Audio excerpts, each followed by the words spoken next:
கருவறைதான்.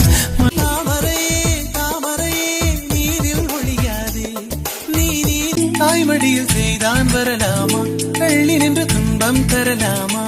ஆயோடு உணர்கின்ற வெப்பத்தை நீயே காந்தம் போல ஏதோ ஒண்ணு நெஞ்சுக்குள்ளே ஒட்டி கொண்டு காதல் காதல் என்று அழியாமலே ஒரு ஞாபகம் மலை பாயுதே. என்ன காரணம் அருகாமை தன்னை அழகா என்று தேய்ந்திடும் சென்னை செந்தமிழ் மர